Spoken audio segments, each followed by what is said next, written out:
Hello అండి. Welcome back to Telangana recipes and vlogs. ఈ వీడియోలో మామిడికాయ ఒరుగులు ఎలా చేసుకోవాలో చూద్దాము. ముందు వీటికి కావాల్సినవి పచ్చి పుల్లటి మామిడికాయలు. మనకు నచ్చినన్ని మామిడికాయలు తీసుకొని వాటికి ఉన్న పొట్టంతా తీసేసి ముక్కలుగా కట్ చేసుకోవాలి. ఇవి మీకు నచ్చిన సైజులో నచ్చిన షేప్స్లో కట్ చేసుకోవచ్చు.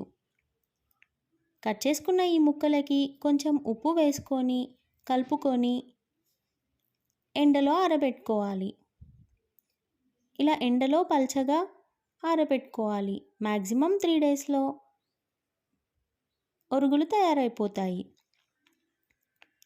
వీటిని ఒక ఎయిర్ టైట్ బాక్స్లో స్టోర్ చేసుకుంటే ఫ్రిడ్జ్లో పెట్టుకుంటే సంవత్సరం పైనే నిల్వ ఉంటాయి. ఇవి ఏ సీజన్లో అయినా మీకు నచ్చిన కర్రీస్లో వేసుకొని చేసుకోవచ్చు. మీరు ట్రై చేయండి. మీకు ఈ వీడియో నచ్చినట్టయితే లైక్ చేయండి, షేర్ చేయండి, సబ్స్క్రైబ్ చేయండి. Thank you for watching.